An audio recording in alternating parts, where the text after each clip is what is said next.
Alrighty, welcome to the PSBS, the Plays of PlayStation podcast. I'm your host, Goatee PS and Bobby's host here is Andrew Arenas, double is. Yes, and we're here for episode 89. 89. No longer like two race car tracks. 89. 89. One step closer to 90, and then we'll only be 10 away from 100. 100 is going to be a special one. I don't know, man. I looked it up. I looked up the dates for it. And like when we would hit 100. Presumably that we do go every week. Yeah. Because this week was hectic. Second week of classes. Really knowing how the classes operate and how they work. And it's been overwhelming. And I have been talking to people just today, like for hours today. Like I would try and just sit and go get something to eat. I would talk to someone. I would go to dinner and then I would talk to someone. And then someone from class shows up. And like I was getting so exhausted just talking to people that like people that I would just see. I was just like, I need to go. I need to go. When you have a social life. I was getting so tired, so I wanted to leave. So like that's why I wanted to like come in my safe space. It's terrible, but not because of what you're saying. Yeah, it's terrible that you're complaining about that. Not terrible your situation. It's terrible that you're complaining about it. Well, I don't like being in the limelight, and it's just like very and then with the work I have to do too on top of that, so it's like I'm not a fan. So I just hope things don't get too busy. It's Thursday. It's the day before Friday. I got 2 classes on Friday as opposed to 0. So hopefully that should be okay. I hope. Get those classes done. You got to pass, man. Yeah, I definitely got to pass taking 4 literature courses this semester. Just trying to get that literature requirement done because that's really all I need done, and it's just ridiculous that I really held that off as long as I did. And definitely probably one of the regrets I have in college, but we'll see how much I'll regret it. So like I regret it now. I already regret it now. So then it's just a matter of time of how much I'm going to regret it later. So we'll see. I'm not going to go down that deep dark hole of my regrets of college. No. So like it's just I'm just very tired. I mean I didn't even go to my biology class today because the way my classes have been is like from 11 to like 3:30. No, 3:15. 11 to 3:15. So like that's no time for like lunch. And like my friend who's in my biology class, I wanted him to save me a seat. And mind you, this class is very big, so like I wanted him to save my seat so I could sit next to him. And I go in almost nearly late, and like I walk in and I see that my seat is taken, and I'm just like, oh screw this, I'm going to lunch. I said that out loud, and everybody was like, because the class doesn't take attendance, so I just left. I was so fed up with it. I was like, come on. So I just left, and then ate lunch because I was like really hungry, and then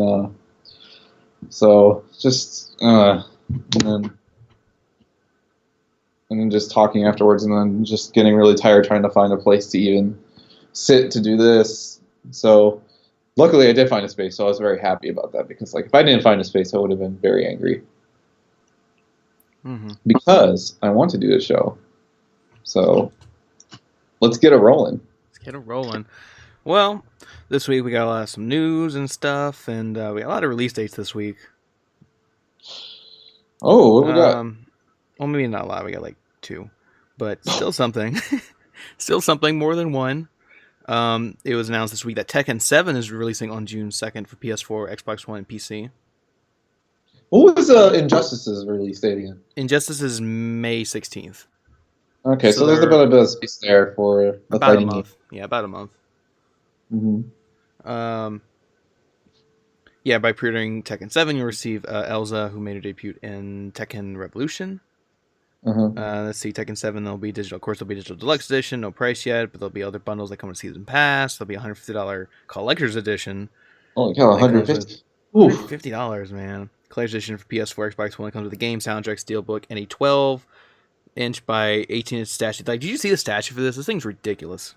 Oh no, I did not see the statue. Like we got one character in the air, like kicking the other one, like in midair. The whole statue, like one solid piece. It's crazy. You think it looks pretty high quality? Yeah. Well, it's kind of hard to tell because it's just a picture. Yeah. For all we know, it could look like a Happy Meal toy, like God of War Ascension. Yeah. God of War. So You know, I have flashbacks to that little Hulk plushie thing that you have. Oh yeah, that creepy thing. Yeah, only if we can show you guys. So maybe we should like throw in a little picture, but that requires editing. I'll maybe tweet it out or something. Like, look at this crazy thing. Hulk Dude, it's face. ridiculous. Oh, we'll be talking about more about some Avengers in a second. Yeah, we're gonna get to that.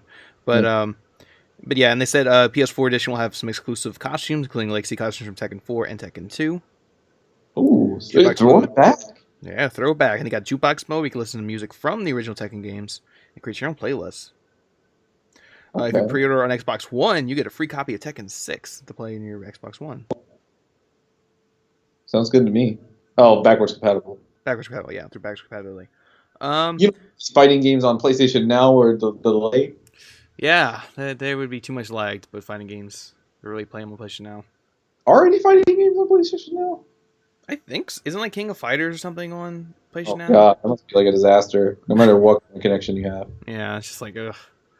No. Man, getting that lag down. But yeah, so Tekken though, because we've talked about fighting games a lot in here, but like Tekken's one that I actually played, like most of them, you know. So I played them over the years, so I do have a fondness for the franchise, unlike something like Street Fighter or Mortal Kombat.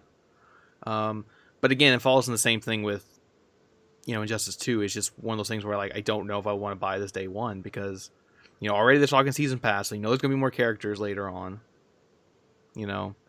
And there's whatever else they add in. So it's one of those things where it's like, it's just hard to buy fighting games day one. You have to be like really hardcore into fighting game to buy day one. Because if you're hardcore into it, then you're satisfied with what's there.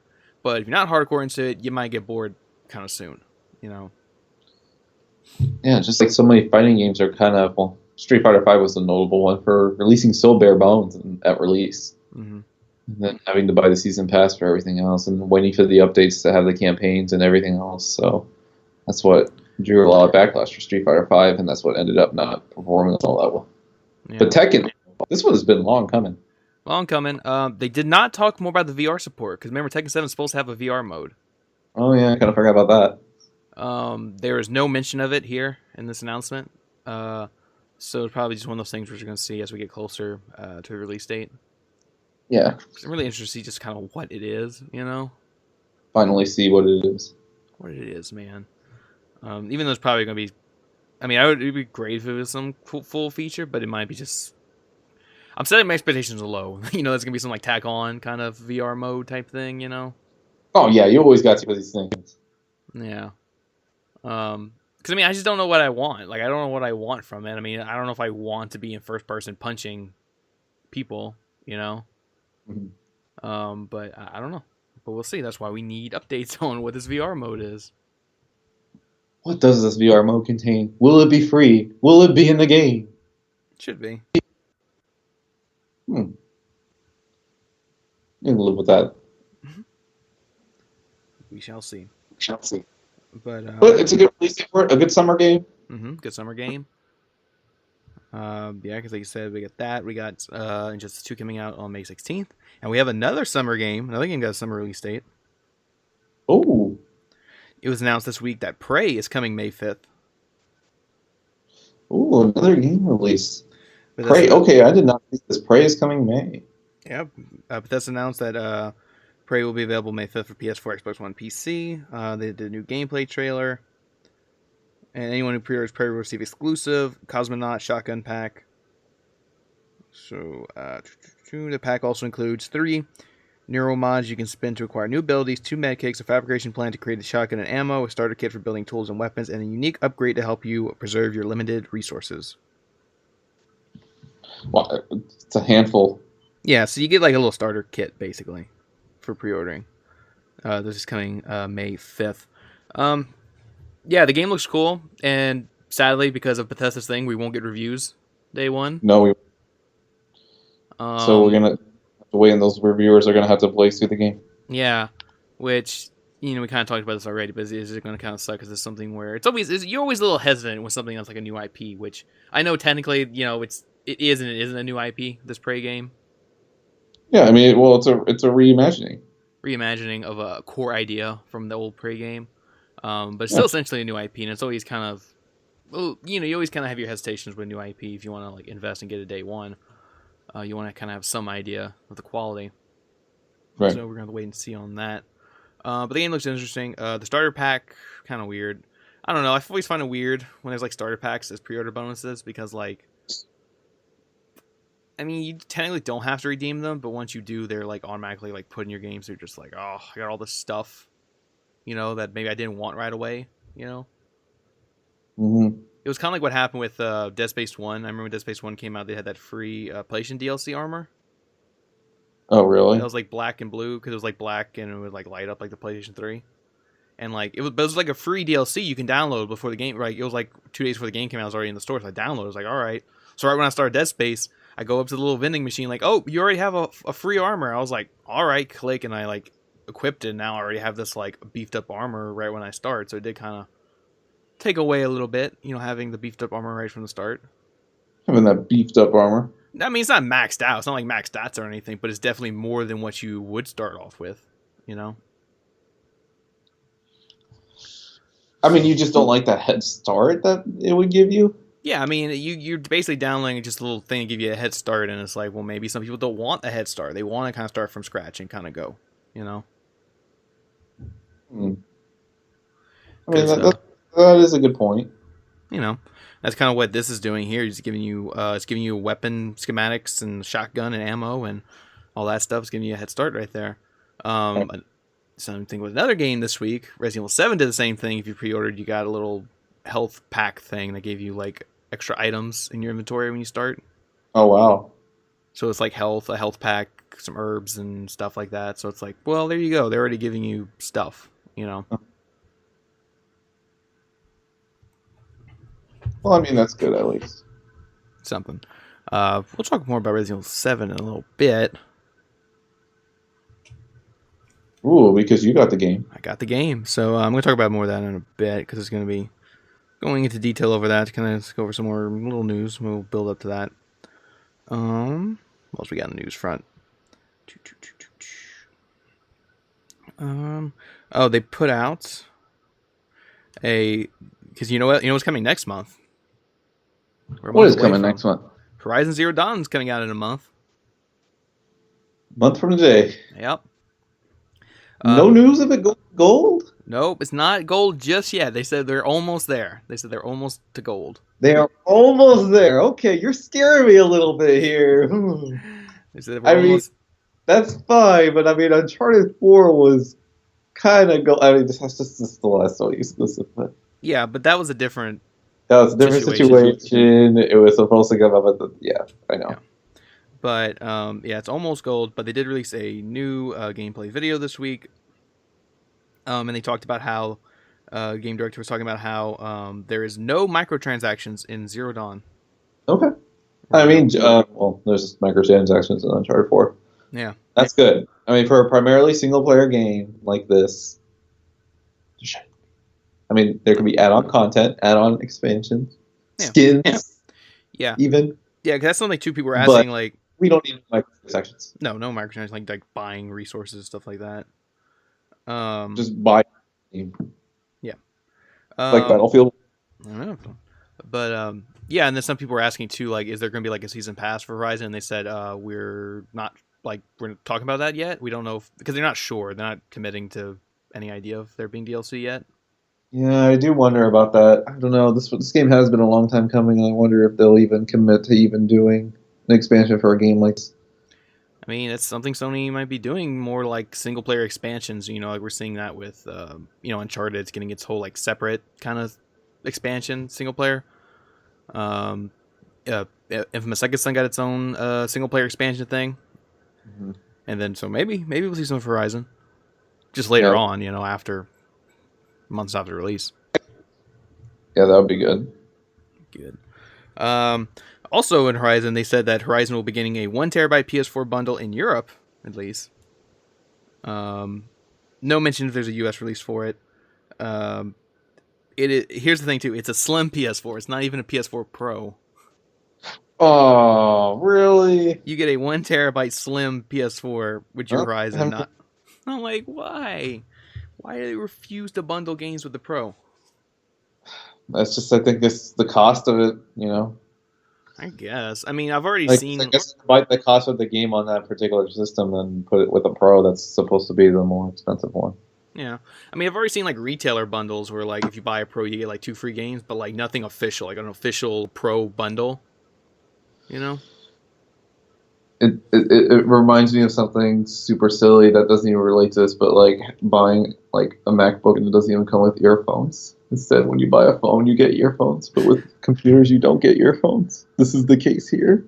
Oh, I mean, I guess with laptops, like you don't need earphones. You just You already listen to got 'em. videos. You already got them because you already have an iPhone. Synergy. Exactly. Yeah. So maybe that's what they're assuming. If you're buying a PS4 Pro, you already hardcore, already own a PS4. Best thing, you already have games for it. Oh yeah. Oh So, shit. hmm. Let's pause it.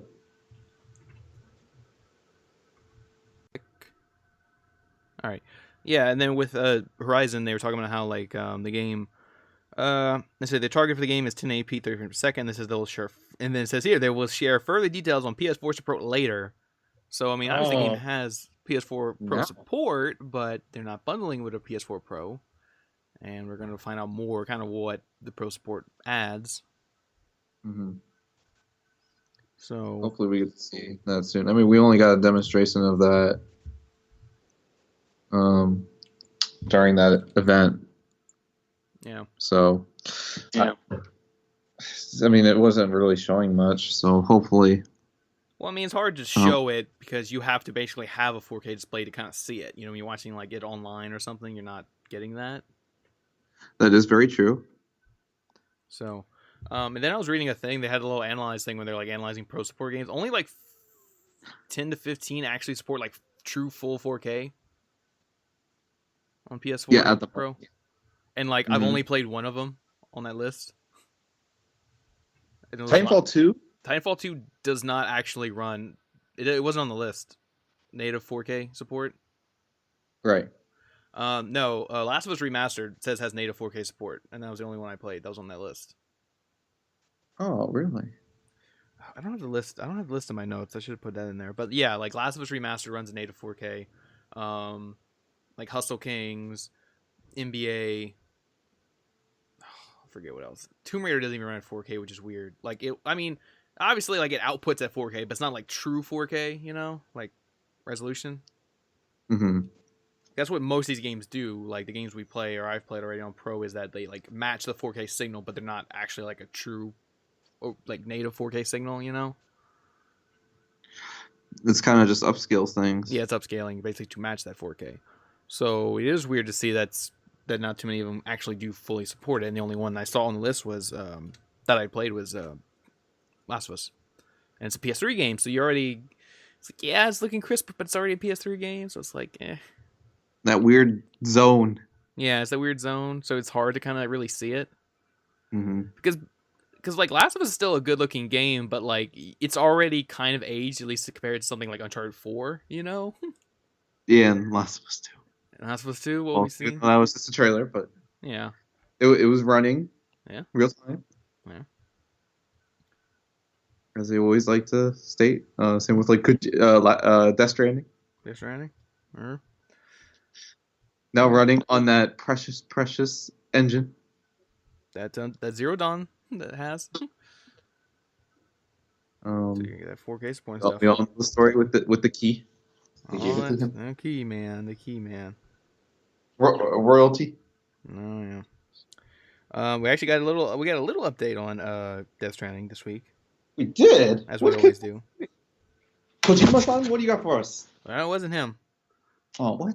They had an interview with director Guillermo del Toro. Oh. Was commenting on his involvement with the game. Mm-hmm. Saying that he has zero creative input on this game. Oh. Maybe other than that character. Yeah, that's what he's saying. His involvement is solely that character.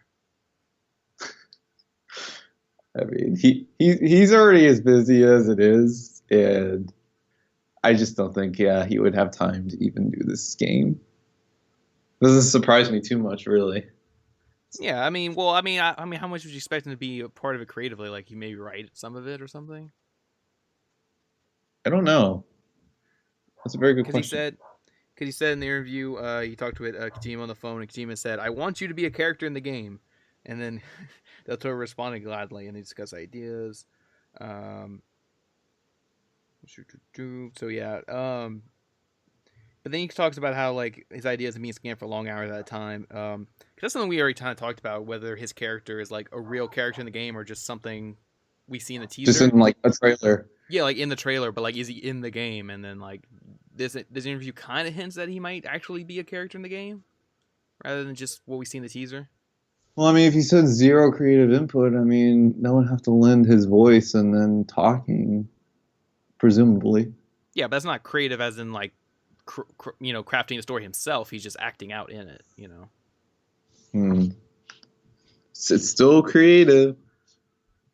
Well, usually when they mean creative, they mean like writing or directing or something. Like as far as acting, I don't think too many actors consider themselves creative. Like, I mean, they're working with the material, Yeah, I know, but they're not creating the material. They're just they're acting out the creative material that's already there. That's an interesting gray area. Yeah, it's bring up at a debate somewhere if acting is a part of creativity. Creative process. I mean, they bring something new to the table. Sometimes they improvise or do something. He's emphasizing that he's not. I know in Empire Strikes Back. Yeah, there's that. But I mean, like he's specifically saying that he's not involved creatively, but he is a game as a character. So he himself is not giving acting, like he's not considering acting being creative input. I think he's going to need to clarify this. It's too confusing. It's not confusing. He's just playing a character in the game. We'll see if he's actually really in this game. We'll see. Like I said, for all we know, he could be just at the beginning of the game. A bomb goes off, he's gone, and that's it. You never see him again. Dude. Maybe. I mean, that's kind of what it looked like in the trailer. Like, he was running. Like, that looks like that'd be the opening of the game. He's running, he dies or something, the little baby thing rolls away, and then, like, that's the start of the game. That's Norman Reedus. And then Norman Reedus picks it up and like, what's this? That's for everything Kojima. The beginning of Young Pope, I think Kojima would have really liked it. Long, establishing shots, lots of babies. I think he would have really loved the opening. Weird coloring. Everything's so bright. Like, he would have really appreciated Young Pope. I really like Young Pope. Such a good show. I only saw one episode and I was like half asleep watching it. Talking show, it definitely is. So maybe by then, now I'll be able to try and get back into House of Cards. So we'll see. Because I like that House of Cards is not like coming out now. So then like I don't have to like hear about it. So then I can maybe have my time to maybe watch it. And then by the time I'm done watching it all, the new season will be out. You need to watch The Leftovers because the final season starts in April. Oh, that's plenty of time. But you still got to do it. Yeah, I said I was going to watch it during winter break, but like I didn't feel like watching it. So like, I'll see because like HBO, like I've been getting quite a bit out of HBO lately, so I'm very happy about that. So I'll have to see about Leftovers. I mean, it's very short, so then like, we'll see. I mean, that is the best show on HBO. The best show on HBO. That's a tall order, man. I love Westworld. No, it's better than Westworld. I like my Westworld. I like my Silicon Valley, even though it's a different show. It's not a drama. It's the best. It's the best show on HBO. We'll see. It's better. Yeah. Better than Yeah. that. But anyway, speaking of directors in video games, you get another one this week? There's another one this week. All right, let's. Ooh. Yeah, Activision announced the new Call of Duty Co-op Zombie Mode DLC. Oh! Huh. Yeah. New DLC. Rave in the Redwoods, new co-op survival mode. That'll be included in the Sabotage DLC map pack. Zombie Mode takes place in an abandoned summer camp and features 4 classic 90s characters. One of them will be played by Kevin Smith. Really? Yep, Kevin Smith will lend his likeness and voice to the game, helping players escape hordes of Raver zombies have taken over. In addition to Smith, 4 characters from the original Call of Duty Infinite Warfare Zombie Mode return, along with Willard Wire, the villainous film director played by Paul Rubens, who is Pee Wee Herman. Who could forget? Yep, Pee Wee Herman is in the Call of Duty DLC. I think this DLC is pretty neat. Didn't even touch Infinite Warfare. Who am I to say? We all know that I played COD 4 Remastered instead of Infinite Warfare. I watched a bit of that campaign. I'm not sure about it. It's very... Yeah, some BS, man. You do the timing wrong and you get... like, It is, and like I said, I couldn't finish the first level. I was just like, and the whole thing felt just from the first level, and then that stupid like checkpoint thing where it locked your time. Graphics I was like, are very good though. Yeah, the graphics are nice. It looks good, but I'll give it that. Yeah. Definitely one of the nicer Call of Duties, at least that. But it's a shame that that those graphics couldn't even carry it online. Yeah. Because the online just like looks so bland and more than last gen. Meh. So I'll have to see. I'll get around to Infinite Warfare one day. I don't know. I didn't even finish Black Ops 3's campaign. But you can play as Kevin Smith in the DLC. Tusk. He's just gonna start quoting Tusk the whole time. Tusk was a good movie. It's like, I liked it. That's what he says in interviews. He's like, I liked it. I don't know if other people, but I liked it. The most movie like I've ever seen him get a directorship for, especially when I was at New York Comic Con, because it was fresh off release, only like a month or so. I was like, wow, a lot of people went to go see this movie. I mean, they're the hardcore Kevin Smith fans, so they had to have seen it, or just the word of mouth. That's terrible. I don't know. Wow. But Kevin Smith, at least he's doing work at CW. Yeah. And ABC. And at ABC. This is what he should be doing. Just sticking to television directing, I think, sadly, which is fine. Still going to need to make moose draws, though. But yeah. I think he should really just stick to television directing. Or better yet, that Flash movie. But that Flash movie's getting another 180. Oh, none of it's happening. Ever. Well, don't get me started on DC. I already talked to someone about DC today. I don't want to talk about it again. Well, okay. Anyway, another news. More movies tying in with games and games, movies, whatever. Oh. Something to do with a movie and a game. This week, a Kickstarter campaign started to fund a Apocalypse Now video game. Huh. Yeah. So the game is news. Yeah, based on the movie. I can't talk right now.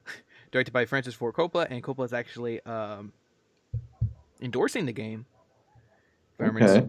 They said they plan to develop a psychological horror RPG around the 1979 movie, including game veteran directors from Robin, who worked on Gears of War and Battlefield, which already worked on Fallout New Vegas, The Witcher. People worked on Wasteland 2. Wow, people with some pedigrees.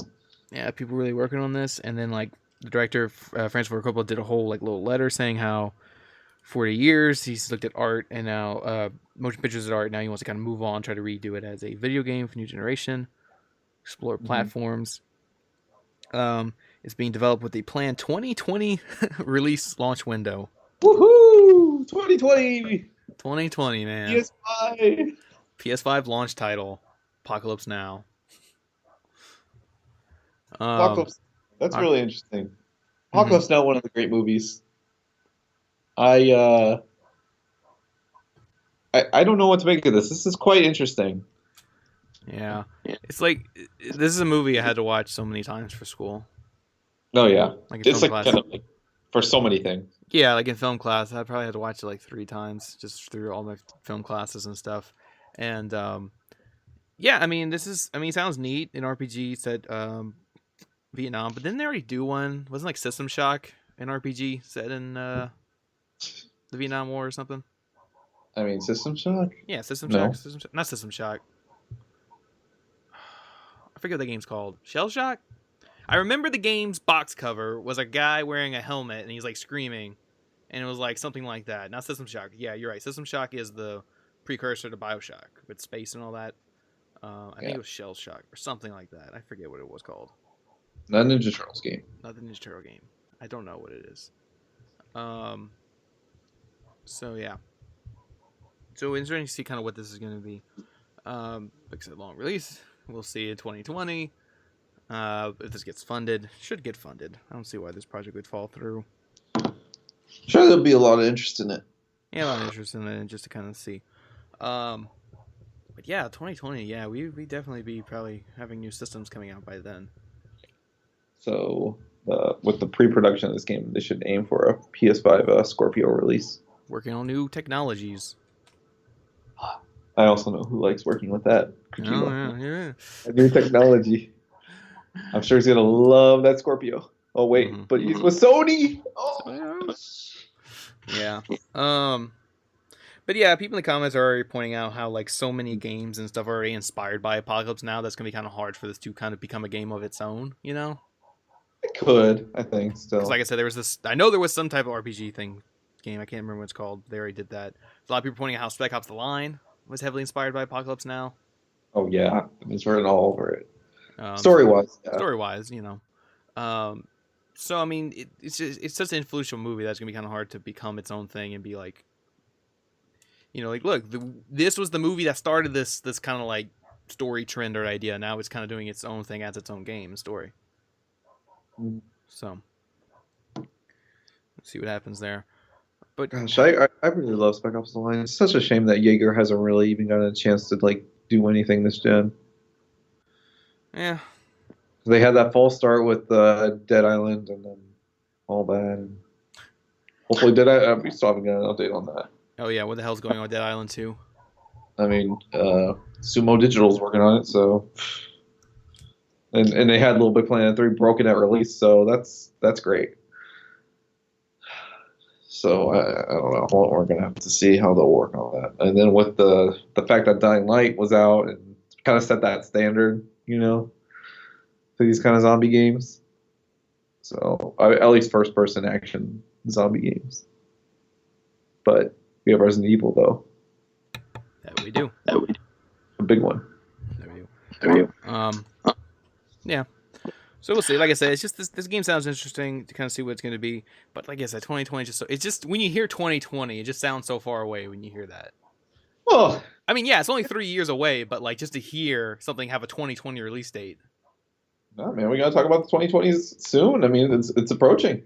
By 2010. I mean, they announced that yesterday. Minions 2 is coming July 2020, and I'm like, okay. Which one? Minions 2. Oh, Minions 2? Yeah. Wow, quite a gap from Minions 1, huh? They really want to take their time with this, don't they? Yeah, well, I mean, Despicable Me 3 is coming out this summer, so that's already kind of filling in that gap.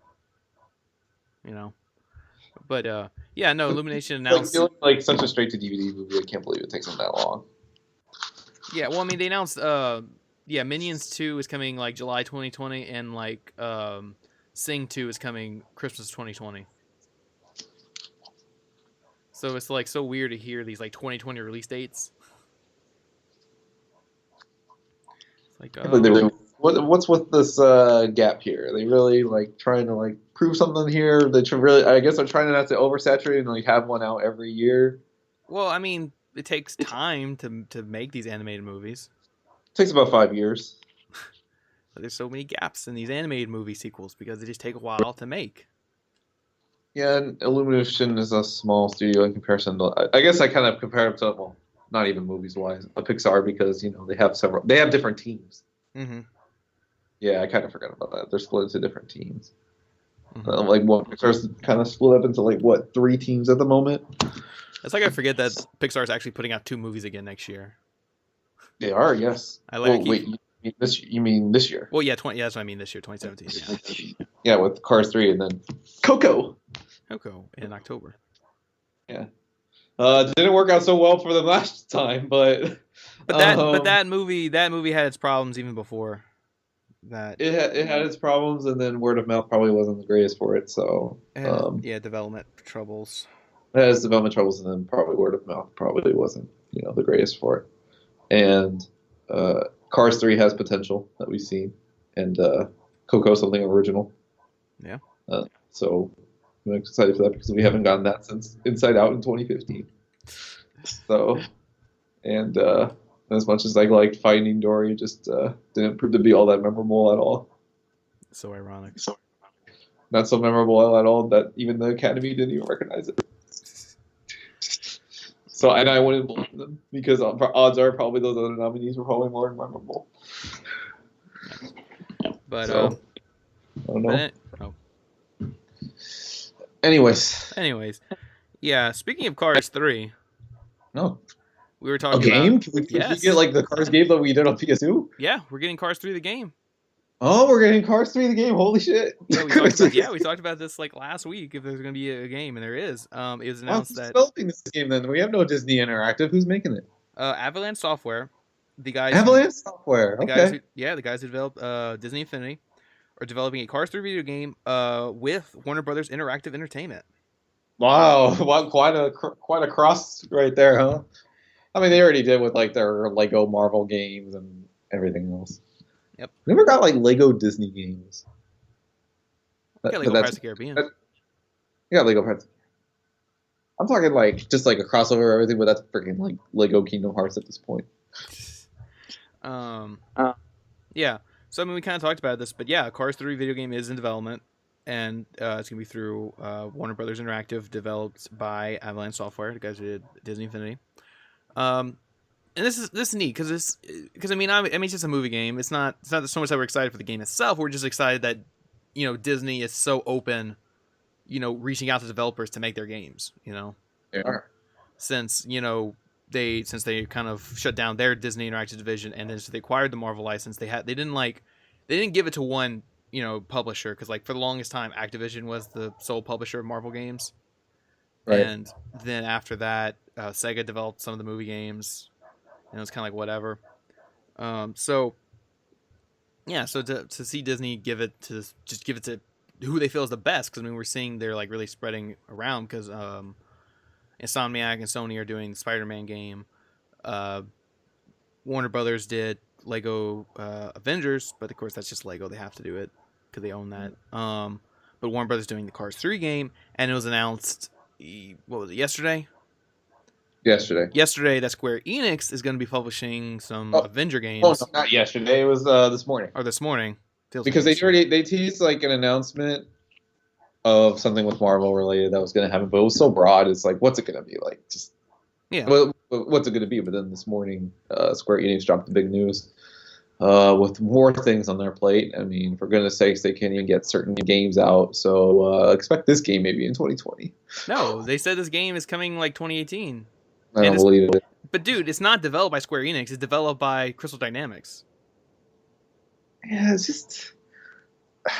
It's not their Kingdom Hearts team. It's Crystal Dynamics is developing it with help from I forget their names. The guys who did Deus Ex. So is this all but confirm that that Shadow of the Tomb Raider or whatever, is with someone else? Yeah, because it seems like that their focus right now, Crystal Dynamics, is this Avenger game. So I guess the other team from Deus Ex is doing this Shadow of the Tomb Raider. So we kind of intersected two things here because, movie games and licenses, and I'm fine with it. It's just I was kind of like, I mean, I already knew. It's just that it's a lot of things on their plate, and I wonder what Square Enix wants out of these games. Like, what are they going to be? I mean, they can be anything. An action game. It's just, Ultimate Alliance style. No, I want to be an Ultimate Alliance style. I just wonder. I mean, that's always the question. Like, how do you make an Avenger game and it not doing the Ultimate Alliance style? Like, outside, other than Marvel Ultimate Alliance style, how do you make an Avengers game? No, they wouldn't do Ultimate Alliance style. Not that it's dated. It's just it's been done. It's been done, yeah. So it's one of the things where, like, how do you do it? How do you, juggle all these different heroes? How do you make them co-op? How do you make them play at the same time and like still keep consistent gameplay? Maybe they could pick up that canceled Avengers game that they had. Yeah, there was that canceled one which kind of looked neat. It was the first person co-op. Yeah. So you kind of like almost had character classes in a way. So like if you're Iron Man, you can fly. If you're Thor, you can fly. If you're Hulk or Captain America, you can't fly, but you have more strength or whatever. Hero shooter. Hero shooter. I don't know, man. It's gonna be really interesting how you pull off an Avenger game, because, like I said, all these different characters lead to so many different types of gameplay, and how do you incorporate that into one game and it work? You know, It's gonna be so tricky. This is Crystal Dynamics is asking for this undertaking, and given their track record, they've made some incredible games. Can't deny that. I mean, I hope they're up to the task for this. This is a tall order. yeah. And I guess I couldn't imagine it with anyone else, at least at the moment. I mean, the video game deals, at least with Marvel right now, we just heard this from Telltale and Sony. Yeah. With Spider-Man. So Yeah, I forgot to all miss that one. these pieces are falling into place for these incredible, talented developers to make do with their properties. So now it's only a matter of time when we wait to see what will be made of them. Yeah, because I mean, this is something we talked about for so long. Like Disney needs to start doing AAA development on their Marvel properties. Yeah, this is it right here. I mean, it doesn't get any better than Insomniac Games, Telltale, and Square Enix. Well, Crystal Dynamics. Yeah, published through Square Enix. Yeah, and I mean, like I said, we're going to see these big games and stuff, and it's going to be interesting to see what they kind of do with Avengers. Because I mean, I know a lot of people were like always saying like when Batman came out, like, oh, I wonder if like Rocksteady did like a Daredevil game or something, and like everybody said no, that can never happen. But like it actually could happen, because I mean, Disney's not afraid to go to Warner Brothers to develop one of their games. Yeah. Because we were seeing it. We saw they did, Lego Avengers, and now they're doing the Cars games. So really, it's not even out of the realm of possibility that Rocksteady could, in theory, develop. Because it's the publisher. It's not that big of a deal. Yeah, like they don't care. Like they don't care that in the eyes of people, like, oh no, Warner Brothers is their competition. No, like if Disney feels they're the right developer, they will give them the project. So like it is a realm of possibility. Disney doesn't have those funds to even get a team for it. Yeah, they're like, no, we're not going to do our own team. We're just going to find the best people. Which is funny because that's the opposite of what they did with Star Wars. Star Wars, they just gave the whole license to EA, but that's because EA has so many different teams already under them. At least it's more creative teams than they didn't give it to Activision. Yeah, Activision. That only work on solely two games. Yeah. At least Activision's like core console team should not dismiss PC. Yeah. With Blizzard. Yeah, but with EA you got BioWare and Respawn and Visual and all that. But with these other ones, they're just kind of branching out. So I mean, yeah, the idea of Rocksteady developing a Daredevil game could happen. Like it could happen. There is a possibility of that. Maybe. So Rise of the Tomb Raider came out 2015. Yeah. And they want to get this Avengers game in 2018. I think so. There was conflicting reports. One, I think the IGN article said like release 2018. Another article I read said info coming 2018. I'm like, well, which is it?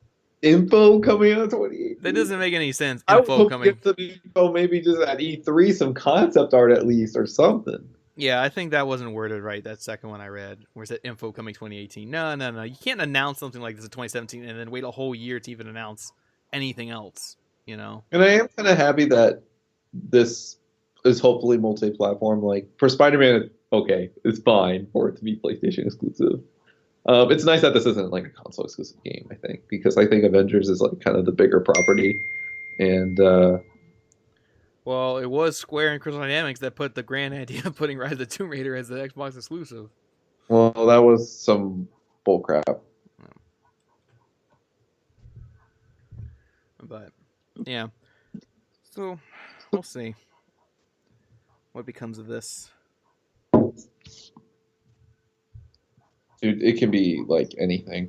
It could be anything. That's the thing. It's like I don't know what to do. I don't know what it could be. I don't know how to make this Avenger game. How to make it work. That's what Crystal Dynamics is gonna think of. It's a tall order for you, man. Figure out how to make an Avenger game. How do you balance all those characters together into one game? And if I don't know. We'll see. They're taking on that task, and other than port work from for the PS4 version of Rise of the Tomb Raider, I mean, they probably not work for this game at least for a couple of years. So, yeah, at least maybe 2, at least in the pre-stage of it. So, it's going to be interesting to see what it'll be. Mm-hmm. One thing at least for sure, it'll probably have some really nice graphics. Ooh, because Rise of Tomb Raider looked very good. It did. No, Square Enix just does it's basically just Final Fantasy 15, but with Marvel characters, turn-based RPG. And this kind of would come at the end of the life cycle of PS4 and Xbox One. I mean, Square Enix was developing it, yeah, like solely developing themselves, like their Final Fantasy team. Yeah, so exciting stuff there. It's nice to get these kind of just one-off announcements like this. Yeah, it's exciting stuff. That was one of the few things I was able to catch this week, but I bet the next thing I probably didn't catch. Let's see. It was announced this week that Ghost Recon Wildlands closed beta starts February 3rd. Oh, February! Oh, that's around the corner. I didn't catch this. I didn't know the date of this thing. I mean, been waiting. Would have kind of thought it would have been this weekend. Yeah, no. Ubisoft announced that the closed beta will run from February 3rd to February 6th on PS4, Xbox One, and PC, and you'll be able to preload it starting February 1st for those who receive a code. If you're choosing to participate, you can actually invite up to 3 Ubisoft friends to join your team on the same platform. 3 Ubisoft friends? What? So you can give me a code. Okay, so here's the thing about this Ubisoft thing. Wait, so I need the beta too, or like what's going on? Okay, so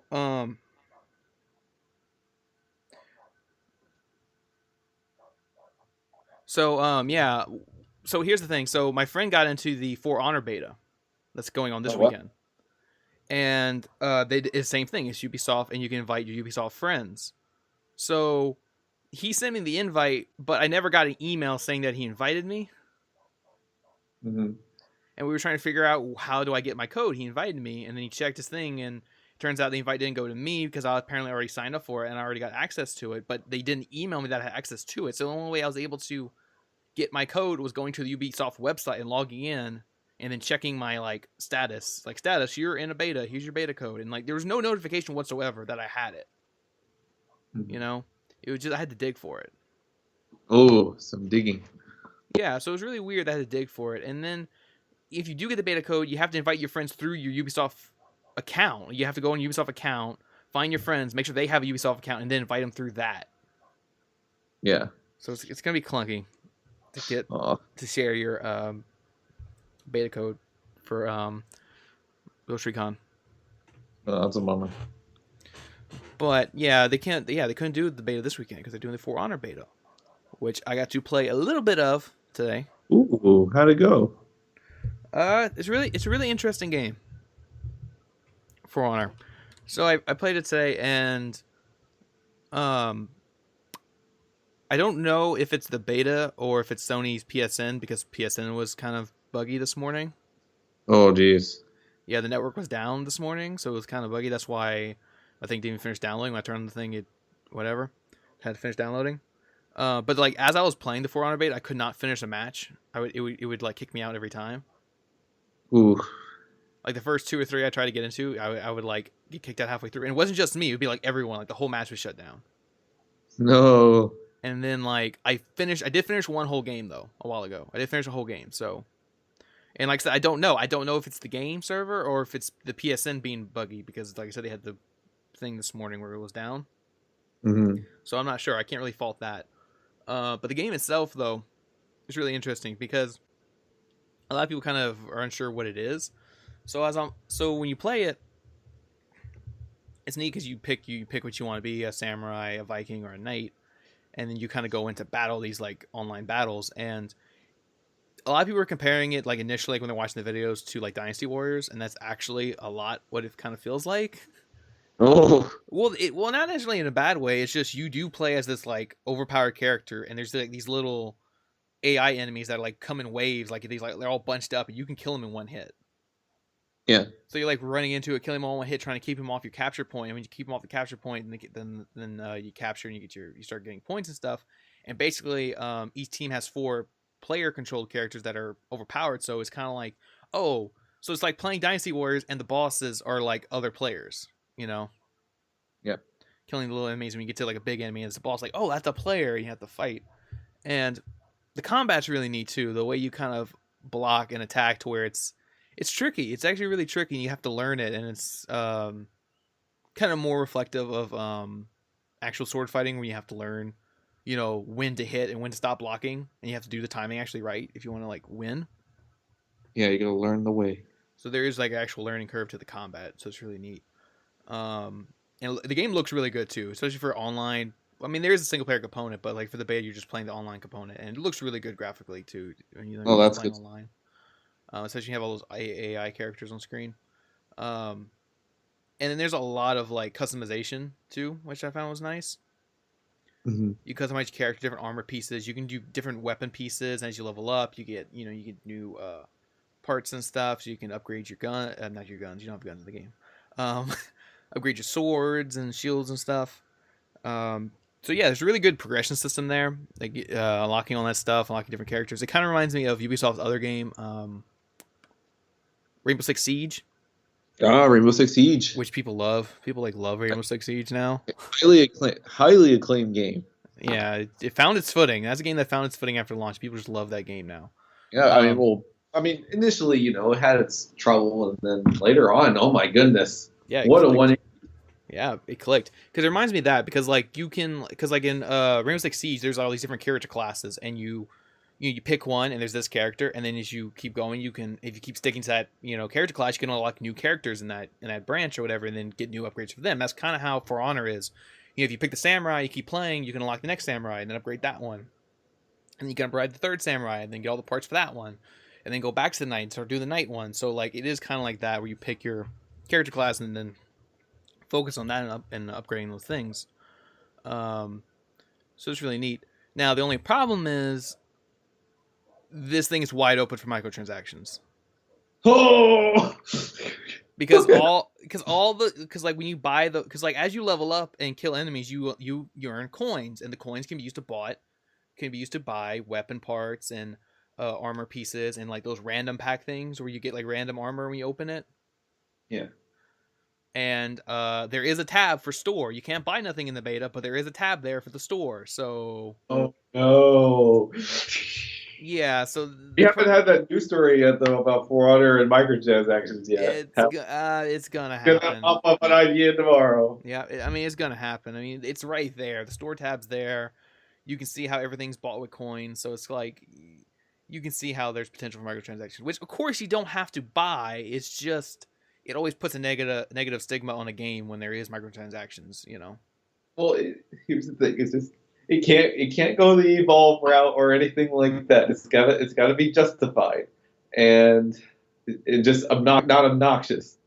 We've had games that do it fine. I mean, Overwatch gets the pass and all that. Uncharted gets the pass. It's just it needs to be somewhat warranted. And I don't know, man. All this is sounding like progression-based stuff for For Honor, and like the fact that you just buy it. Well, that's the thing, though. Like, you're just buying coins to buy random packs or buy whatever. I mean, that's like what Overwatch does. Like, the only thing you can buy with real money in the game is loot boxes to get random things. And it's kind of the same thing here, where you're going to be buying coins. You're going to be converting your money to coin money, so that way you can buy these random pack things.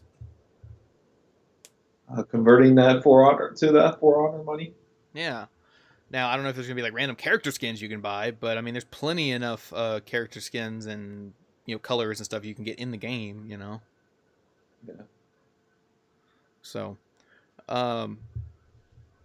yeah. So I mean, it's a really interesting game. It's just and then it incorporates a lot of. I mean, I don't want to say it's 100% unique. It is unique. It is something different. I mean, you're playing, solely melee combat, and it is kind of well thought out. For Ubisoft. Yeah, something new for Ubisoft. I mean, this melee combat, it's well thought out. They do have kind of a sense of a battle like field, because you got all these different like smaller AI enemies there. But it does factor in a lot of like stuff we see from other multiplayer things, like customized stuff, random boxes. They got the contracts in the game, which are like just the in-game kind of bounties or whatever. Do so many of this, you get extra XP or whatever. Then there's like time season things, so you can see which faction's winning the most. Yeah. So there's that.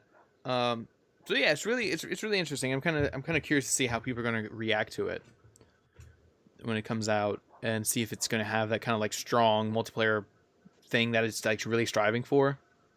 Hopefully it's not like The Division. Yeah. Well, the Division was like an MMO thing. This was like just straightforward multiplayer matches. So it's one of those things where they still need that. They still need that active community to kind of keep it going. They do. So we'll see. Comes out in a couple of weeks. It's very close. It's close. So we shall see. I'm interested. See. But there's that, and I also played this week. I played some Resident Evil 7 this week. Oh. The game came out Tuesday. GameStop was selling it Monday night. I'm gonna go get it Monday night at GameStop. Played it VR? Yep, I have. Ooh. I have only played it in VR so far. Wow, dude, you got some mode. Yeah. So I've been playing it in the VR, and that's what everybody wants to know. Like, well, how's the VR on it? Because this is the first AAA game to fully support VR. Mm-hmm. And the VR is really neat in Resident Evil 7 because the thing I like about the VR in this is that they know you're going to be playing this game for hours. So they have so many different like options for the VR. Like so many different options. How do you tweak it? Yeah, there's so many different options and stuff to tweak it. Because like by default, when you play Resident Evil 7, you use the left analog stick to walk around, to walk forward, use your head to look around, but you kind of use the right stick to kind of steer in a way. Oh. But the problem is when you first start it, the right stick is like set to a grid. Like it's like a 9 square grid. So if you press up, you just automatically look up at a 30-degree angle in that like up square. And then you kind of like look up in the angle, so you're like moving along like a tiled thing. You're not like free moving, you're moving along this grid. Oh, I see what you mean. So they do that because it like lessens the motion of it, because the game kind of does most of it for you. When you just hit the stick, you kind of move, into that thing. Yeah. But they give you so many options for that. Like you can set it to like a 30 degree, so it goes this far. You can set it to a 40 degree where it goes a little farther. You do 90 degree where it's like almost completely turning around. Holy cow, 90 degree. Yeah. You can do a 180 if you pull back and press circle at the same time. You just automatically turn around behind you. Right. So there's that. And I was playing like that at first because that's just how it is by default. And I was like, okay, I see why this is here, but it's kind of taking me out of it because it makes my motion doesn't feel smooth, when I look around or kind of move around. So I was like, can I turn this off? I look at the option. You can turn it off if you want. And if you turn it off, you can just do free move where the right stick moves around freely like you would in any other game. And then once you do that, there's like 3 different options to like how you want it to move. And then once you pick that, there's like a 1 to 10 scale on how fast you want it to move. Whoa. So you can make so you can make this exactly how you want it to be. Whatever your comfort level is, you can set it in Resident Evil 7. So you can be comfortable while getting scared. Yeah. So you can make it fully comfortable, and that's really cool because that was kind of the problem with another game. I still haven't played it yet, but that's what people said for Robinson's Journey is that some people Robinson's Journey, yeah. Well, the problem with Robinson's Journey is some people just can't handle it because it's pretty much at the max settings. Like I just said for Resident Evil 7, like free moving and all that. And there's no in between. Like people like nauseous. Yeah, because that's what I'm saying. Based on what I play Resident Evil 7, what I've heard of Robinson, basically Robinson is like if you put all the settings to max in Resident Evil 7. And so did you try that in Resident Evil 7 so then you could be like, this is what Robinson's Journey feels like? Yeah, like, and you can't adjust it. Robinson's Journey, you can't adjust your comfort level. It's at max, and if you can't handle it, you can't play it. If you can't handle it, you can't play it. So what'd you think then? Would you be able to play Robinson's Journey? I don't know, because that's the thing. I don't have the max settings on for Resident Evil 7. You need to try it so then you can see if you would like it. Yeah, I know. Well, I'm trying to work my way up to it because I kind of catch myself, constantly adjusting the settings as I see fit. Right. I mean, after an hour, you kind of want to adjust it because you're like, oh, I want to keep playing, but I'm kind of, I might need to adjust this, slow it down a bit. Mm-hmm. So it's one of those things where I just need to build up that VR tolerance, get used to the speed to where I won't have to, lower it after a little while. I can keep it at steady, number or whatever. Mm-hmm. But yeah, so I really like that they give you all those options. As for the VR experience itself, like playing it, it's really interesting. It's kind of weird though. The VR, like, there's so many like little things that kind of take you out of it. Oh no! What takes you out of the? Well, like I said, first off was that grid thing, but you can turn that off. Like at first it was that me can use that grid thing, but then I found you can turn it off. So like, okay, I can turn that off. But like all the cutscenes, like the cutscenes, are like when you go into a cutscene, it switches to cinema mode. Oh no! So you're not actually controlling the cutscene. You're like watching it like on a flat cinema mode in front of you. Yeah. Which is really weird. Because like the opening video when you first start the game, like that's fine, it's there, it's in cinema, whatever. And then when you get to the main menu, that's in VR. But like as you're playing it, most of it is in VR. Like most of the like interactions and stuff, where it's not a full cutscene, it is like an in-game interaction. You're still in first-person VR controlling it. But like those like straight cutscenes, where those are not VR. Like you're just it pulls you back and you're like looking at the flat screen. It's really weird because it takes you out of it. That's such a bummer. So it's kind of weird that they did that because I mean most games already, because most games like that in the first person that are like strictly the first person, you know, let you keep like moving around the camera even when you're in like an interact like in a cutscene or something, you know. But like it doesn't do that for all the scenes. Now, granted, it doesn't. It's not like it constantly does this to you. It's just when it does happen, it kind of throws. It literally throws you out of it because you're like pushed back, you know. Yeah. But there's that. Also of note, I have not played it on my PS4 Pro yet. Mm-hmm. So I don't know how big of a graphical leap it will make because, yeah, when you do play it on VR, you do notice that there is a graphical drop than what you're used to playing. Oh, really? Yeah, obviously to render it and all that. Now, when you play on Pro, there will probably be a graphical up-res, but I haven't played it on Pro yet, so I haven't seen the difference yet. But playing it on a regular PS4 with VR, there is a graphical downgrade. Oh, really? Where things just are not as crisp as you would expect. But it's one of those things where like it's only really present like right at the start, because right at the start like the sun's up and it's like going through the trees and stuff, and it looks kind of you know. But like once you go in the house and it becomes nighttime, it's better because it's all like kind of hidden, you know, the details and stuff and the shadows and stuff anyway. So it kind of makes up for that once you get past the initial like daytime opening. But as you play it though, what I really like about the game is that it's really surprising me just how much it still feels like a Resident Evil game. Despite looking different. Yeah, because so many people were worried, like, going into this game, like, oh, it's in first person, oh, they're trying to be like PT or Outlast or something, like, just survival, like, you're not doing combat or whatever. But, like, no, there is combat in the game. Like, you do get weapons, there is a combat system, you're making health, you do fight enemies. There is some stealth, there is a stealth section, though. Oh. From when I play, there is a stealth section where you don't have any weapons and you're just hiding. Which is really something in VR, because you can literally like get behind a box and then just kind of like peek around the box or peek, you know, in between the cracks and stuff. Yeah, peeking. Yeah, peeking at the guys trying to follow you. So like that's pretty creepy. I don't know. I consider myself pretty tough and versed in horror games. So like I'll be honest, I haven't felt necessarily scared while playing the game. Really? Wow. A lot of people have been feeling scared. I mean, there's a great atmosphere there, but like, don't get me wrong. There has been moments where I've said the F word out loud while playing. You know, some moments that catch me. Like, is it jump scare? Or like what? There's, I'm about like 3 or so hours into the game, and there's been one jump scare. One part that just made me like curse out loud, like what the hell, like this like intense thing that happened, like right in my face.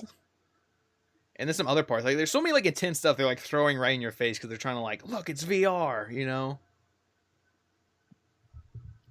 And it's. Would you say, okay, now we're gonna put like a little meter on this? Outlast, or like Until Dawn, like Outlast, Until Dawn, and then Until Dawn, Martial Blood, the pig scene. Yeah, see, that's what I'm saying. Like, take the pig scene. It's like stuff like that, where it's not necessarily scary, but it's intense. You know what I mean? Intense. Like the pig scene that like on the screen like was like interesting, but then I can understand like doing that in VR would be so weird. Yeah, because like when you see it, it's not necessarily scary, but when you're like in VR in first person, like right there, You're hearing like you're with the hearing 3D it. audio. Yeah, you got the headphones on, so you're hearing the 3D audio, like it's screaming in each ear, and you're like ducking behind saw blades and stuff. Like that's intense. Not necessarily scary, but it's really intense to experience that in VR. And that's kind of how it is in Resident Evil 7, where there's certain parts where, I mean, might not necessarily be scary, but it's intense because you have this stuff like getting right at you in your face in VR. You know. Right. So, yeah, that's what. That's kind of what that is. That's too funny though. But yeah, like it's first person and stuff, but it still retains a lot of the Resident Evil quality. Like you're still, you have an inventory management. You're managing, what items you can carry and what not to carry. There's a lot of key items. You're finding keys to open doors and stuff. Ooh, gotta love the keys. There's like little trap things. You have to figure out these puzzles. Mm-hmm. And there's so many other like little things that like tie and reference back to the old Resident Evils that like if you played them all, you're gonna get it and you'd be like, yeah, this thing really retains the spirit of Resident Evil. So many people were so worried about it going into it, like it's gonna be too different. But I'm like, really, after the last two, are they really need to do something different, Yeah. And that's what Resident Evil 7 did, and it is doing really well so far. Is incorporating, going in a kind of a new like first person direction, but still incorporating a lot of what we're used to in the Resident Evil games to where it works. So it's definitely going back to the horror roots and stuff we saw in the first 3-4 games.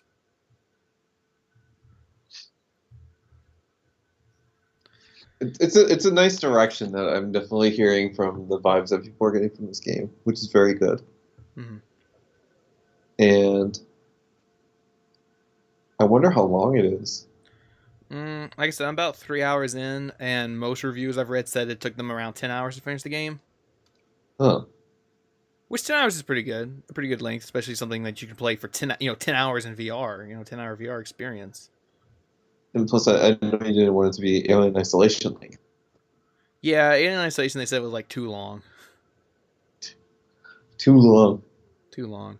But I mean, and then the trophies are very specific, so they do encourage you to kind of do multiple playthroughs. Oh, thank goodness, it's not an easy trophy list. It's no Infamous Second Son trophy list. No, it's like, there's one trophy, like, you can beat the game in 4 hours. That's a trophy. Huh. Beat the game using 3 or less health packs. Oh.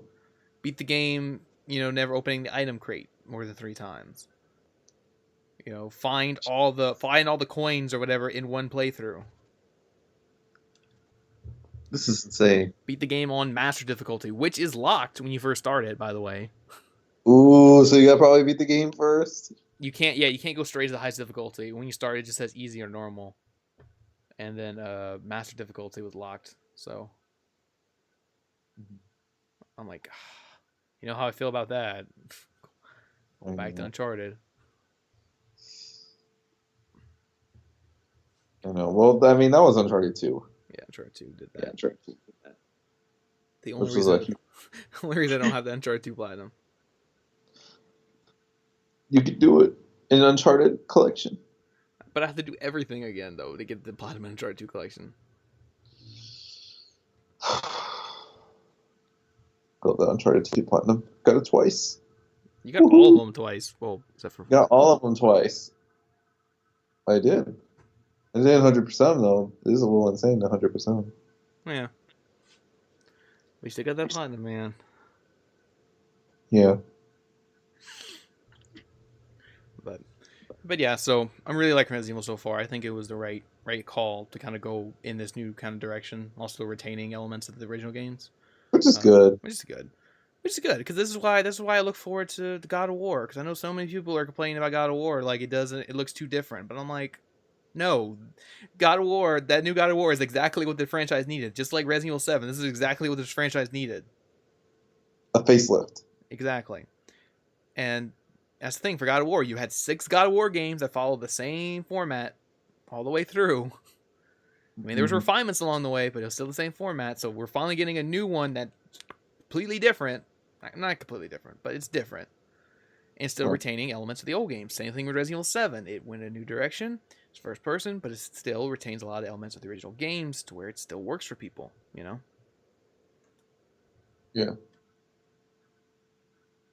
So yeah. It's good that the game is being well received across everyone. Mm-hmm. Wasn't worried about Resident Evil 7, but I mean, always gotta have the cautious optimism. Mm-hmm. And Capcom, start of a good year for Capcom. 2017 is looking bright for Capcom. They did start it out quite lame with the poor iOS ports of Mega Man. Mm-hmm. But with Resident Evil 7, hopefully more things are good on the horizon. Yep. We're also getting Horizon Zero Dawn soon, yeah. so. And the Resident Evil 7 is actually getting DLC next week. Jeez. No. People are going to be like, why was that in the game? Because like the trophies are already there for the DLC. Gosh, dude, there's a lot of stuff that came out this week. I mean, there's Resident Evil 7, Kingdom Hearts 2.8, Mm-hmm. Rock Band Online. Mm-hmm. A lot of stuff. Lots of stuff.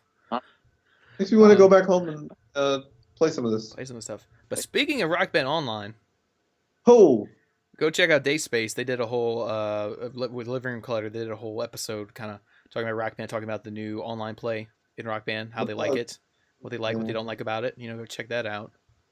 yeah, they have that little plug in there. This is great because I didn't even play it online at all. This is their job. That's their job. Yeah. So, well, I kind of need you to play online because there's no matchmaking. It's just friend to friend. Yeah, it is friend to friend. Yeah. So I need you because you're the only one on my friends list other than Dave that has Rock Band 4. Yeah, and then you be the vocalist, and then I'll be the guitar, and I'm gonna go find drums and another bass. So yeah. It'll be fun. I'm really excited to try it out. I mean, it seems like it's a little inconsistent right now, but from the YouTube videos I've seen, it seems to be working fine. Yeah. So yeah. But if people want to listen to the full impressions on that, then yeah, go check out Living Room Clutter and the patch. But yeah, we'll try to play that this weekend. I want to play some Rock Band 4. Okay, I'll see if I can get home this week. I might actually want to go home this weekend. I'll see. I'm a little tired. Go home. And I don't know. I saw that the Dollar Movies has La La Land, but I don't know if I want to see it again with my parents. You've seen this movie twice. Seen it enough times. I mean, it was well spread out at least. I mean, at least it's from October 31st to January. And now January again to January because it's I see it's on at 6:00. If I want to go home tomorrow, but my parents will probably want to see it, but I don't know if I'll be in the mood to. So because I might want to go see something else because I mean I don't know. I'll see. Because there's nothing really new out this week, so at all. Yeah. Nothing good. Yeah.